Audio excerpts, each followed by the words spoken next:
Hello friends, welcome to Mother Simple kitchen.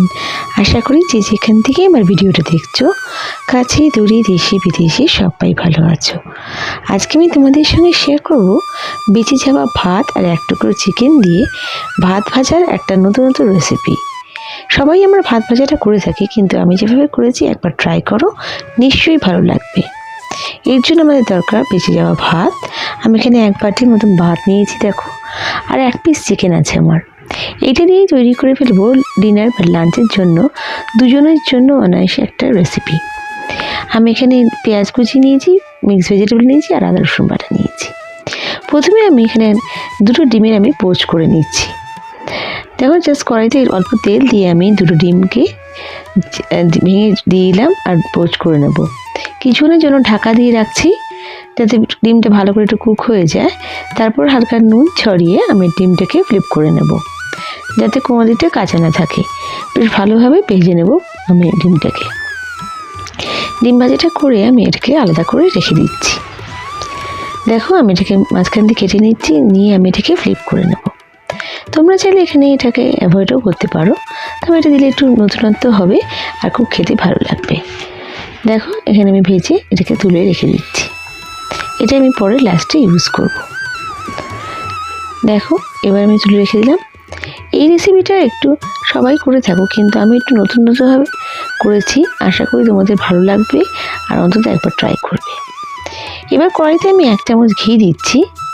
দিয়ে ঘিটা যখন একটু গলে যাবে, এখানে আমি অ্যাড করে দেব একটা শুকনো লঙ্কা, তেজপাতা আর গোটা গরম মশলা। এগুলোতে যখন সুন্দর একটা ঘ্রাণ আসবে, তখন আমি এখানে অ্যাড করে দেবো আমার কেটে রাখা পেঁয়াজ। এখানে আমি পেঁয়াজটা স্লাইস করে নিয়েছি, একটা বড়ো সাইজের পেঁয়াজ নিয়েছি, সেটা স্লাইস করে রেখেছিলাম, ওটাকে আমি অ্যাড করে দিচ্ছি।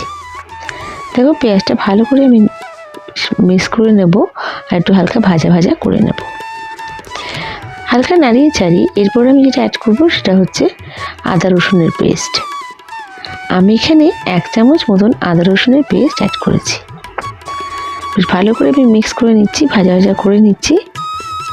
নিয়ে যখন কাঁচা গন্ধটা চলে যাবে, তারপর আমাকে নেক্সট সব আইটেম দিতে হবে। তার আগে এখানে আমি অ্যাড করবো স্বাদ অনুযায়ী নুন। আর তোমরা চাইলে এখানে একটু মিষ্টিও দিতে পারো, টেস্টটা ভালো লাগবে। দেখো, এখানে আমি স্বাদ অনুযায়ী নুন দিয়ে দিচ্ছি, তোমাদের পরিমাণ মতো নুন দেবে। আর তারপর আমি এখানে অ্যাড করব আমার কেটে রাখার সবজিগুলো। এখানে আমি গাজর, বিনস, কড়াইশুঁটি, ফুলকপি এসব নিয়েছি। তোমরা তোমাদের মনের মতন সবজি এখানে অ্যাড করতে পারো। যতটা সবজি দেবে বেশ ভালো লাগবে খেতে। দেখো, এখানে আমি কেটে রাখার সবজিগুলো সব দিয়ে দিলাম। দিয়ে এবার ভালো করে আমি হালকা করে নাড়িয়ে চাড়িয়ে নিচ্ছি। এটা বলতে পারো দেশি ফ্রাইড রাইস বা ভাত ভাজা, তোমরা যা যা নাম দিতে পারো এটার। এবার আমি দেখো, এখানে আমার চিকেন ছিল, একটা পিস চিকেন ছিল। এই দেখো, দুজনের খাবার হলে 1 পিস চিকেনে তো কোনো কিছু খাওয়া যাবে না বলো। সেটা কিন্তু একটা সুন্দর রেসিপি যদি করে নিই তাহলে কি ভালো হয়। এখানে আমি চিকেনটাকে সেট করে নিয়েছি, বোনটাকে আমি সরিয়ে দিয়েছি, জাস্ট এর মধ্যে মিক্স করে নিলাম। তোমাদের এমনি যদি না থাকে, যে কোনো চিকেনের কোনো পিস বা বয়েল চিকেনও দিতে পারো। এখানে আমি লেফট ওভার সব জিনিস দিয়ে করেছি, তাই জন্য আমি এখানে ইউজ করা চিকেনটা দিলাম। আর এখানে আমি অ্যাড করলাম 1 চামচ গরম মশলা গুঁড়ো দিয়ে ভালো করে একটু মিক্স করে নিচ্ছি। এটা কিন্তু খেতে অপূর্ব হয়, এত সুন্দর গন্ধটা আসে খাবার সময়, আর কিছু লাগেই না। দেখো, এখানে আমি লঙ্কাটা কেটে দিয়ে দিচ্ছি। এখানে 3-4টে লঙ্কা দিচ্ছি, তোমরা যেরকম ঝাল খাবে সেই হিসেবে লঙ্কাটা অ্যাড করতে পারো। যেমন কাঁচা পাকা লঙ্কা, সবুজ লঙ্কা সব মিশিয়ে দিচ্ছি, এতে টেস্টটা খুব ভালো আসে। এটা দেখো দিয়ে এবার ভালো করে একটু নাড়িয়ে চাড়িয়ে নেব। তারপর আমাকে এখানে অ্যাড করতে হবে আমার ভাতটা। এখানে ভাতটা একদম ঝরঝরেই হয়েছে, যেহেতু ভাতটা আমার ফ্রিজে ছিল, আমার বাসি ভাত। তোমরা এখানে চাইলে টাটকা ভাত দিয়েও করতে পারো। তো যেহেতু আমার লেফট ওভার রাইসের রেসিপি, আমি এখানে লেফট ওভার রাইসই নিয়েছি। দেখো, এখানে আমার চালটা বাসমতি চাল ছিল, সেটা আমি ইউজ করেছি। তোমাদের যেরকম নর্মাল রাইসও তোমরা ইউজ করতে পারো। জাস্ট কোনো জিনিস ফেলে না দিয়ে সেটা ভালোভাবে একটা নতুন আইটেম করলে পরে ভালো লাগে। আর এমন সুন্দর আইটেম যেটা খেলে পরে মনটা ভরে যাবে।